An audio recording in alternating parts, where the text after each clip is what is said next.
কষ্টৰে ৰোপণ কৰা তামোল বাৰীখন কি কৰিলে মন কৰক। নিশাটোৰ ভিতৰতে দুৰ্বৃত্তই কাটি তহিলং কৰিলে। ঘটনা সন্দৰ্ভত এজাহাৰ দাখিল লক্ষীগঞ্জ উপ আৰক্ষীক। ন্যায়ৰ ব্যৱস্থা কৰিবলৈ মুখ্যমন্ত্ৰীলৈ আহ্বান। বিলাসীপুৰা এলেংমাৰী গাঁৱৰ নুৰ হাকিমে নিজৰ নামত থকা এডোখৰ মাটিত অতি কষ্টৰে এখন তামোলৰ বাগান ৰোপণ কৰিছিল। বহু কষ্ট বহু আশাৰে ৰোপণ কৰিছিল তামোলসমূহ। কিন্তু সোমবাৰে নিশা আন্ধাৰৰ সুযোগ লৈ অচিনাক্ত দুৰ্বৃত্তই তামোল গছসমূহ কাটি থৈ যোৱাত এতিয়া দুখত ভাগি পৰিছে খেতিয়কজন। তামোল বাগানখনত থকা প্ৰায় ৩০০ জোপামান তামোল গছ কাটিলে দুৰ্বৃত্তই। উপায়ন্ত হৈ সংবাদ মাধ্যমৰ কাষ চাপিছে দুৰ্ভগীয়া পৰিয়ালটোৱে। সন্দেহজনকভাৱে গাঁৱৰ দুজন মানুহৰ নামত লক্ষীগঞ্জ উপ আৰক্ষী চকীত এজাহাৰ দাখিল কৰিছে ভুক্তভোগী পৰিয়ালটোৱে। এই এজাহাৰৰ ভিত্তিত আৰক্ষীয়ে তদন্ত কৰিলেই ওলাই পৰিব দুৰ্বৃত্তই কেনেদৰে তামোল গছসমূহ কাটি থৈ গৈছিল। আনকি ন্যায়ৰ ব্যৱস্থাৰ বাবে ৰাজ্যৰ মুখ্যমন্ত্ৰী ডক্টৰ হিমন্ত বিশ্ব শৰ্মা আৰু আৰক্ষী প্ৰশাসনৰ ওচৰত কাতৰভাৱে আহ্বান জনাইছে এইজন ব্যক্তিয়ে। বসবাস কৰিলোঁ, কোনোদিন এই ধাৰণাৰ আমাৰ হোৱা নাই বা কোনোদিন আমি কাজিয়াও নকৰোঁ, একেলগতে আমি উঠা বহা কৰি থাকোঁ। কিন্তু আজি আমাৰ এই মাটিখিনি কিনি লোৱাতে কাৰোবাৰ কিবা অসুবিধা হৈছে যদি তেওঁ কওক না, যে মাটিখন আমাক দি ঘূৰাই, সেই উচিত মূল্য এটা দি মাটিখন ঘূৰাই ল, সেইটোৱে এগ্ৰী আছোঁ। কিন্তু এই কামটো কৰিব নালাগিছিল।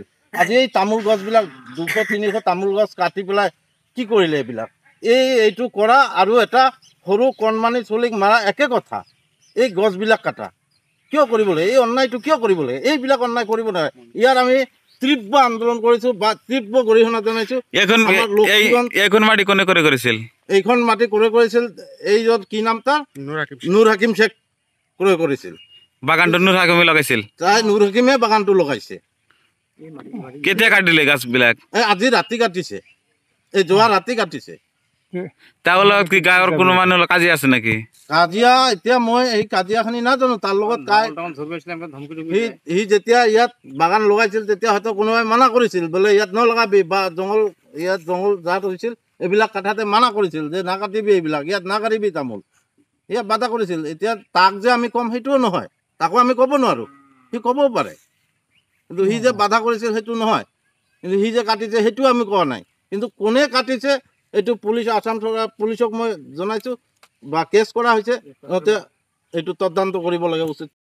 অনুৰোধ কৰি আছোঁ আৰু কি, মই পাট্টা কৰা আছে, কমপ্লিট মাটি ঠাটি এইবিলাক কমপ্লিট কৰা আছে। মই ইয়াতে বাগান সাজাইছিলোঁ। বাগান সাজাৰ পিছত তামোলৰ বাগান আছিল। তে আজি ৰাতিপুৱা মই একজনে মোক ফোন কৰিলে। ফোন কৰাৰ পিছত মই পালোঁ যে মোৰ তামোলৰ বাগান কমপ্লিট কাটি দিছে আৰু কি। তাৰ ভিতৰত মই লক্ষীগঞ্জ থানাত এটা ইজাহাৰ কৰিলোঁ। দুজনৰ ভিতৰত সন্দেহ ভিতৰত আৰু কি মই এটা ইজাহাৰ কৰি লিখি দিলোঁ আৰু কি। নাম দিছোঁ আৰু কি, ছাৰে এইটো তদন্ত কৰি ল'ব। কি নাম আছিল দুজনৰ? কি নাম আছিল? দুজনৰ নাম আছে, ইয়াতে আছে, আমি ক'ব খোজা নাই এইটো আৰু কি, ৰাখিছোঁ আৰু কি। ছাৰে এইটো তদন্ত কৰি ল'ব। মই সন্দেহজনক দিছোঁ আৰু কি।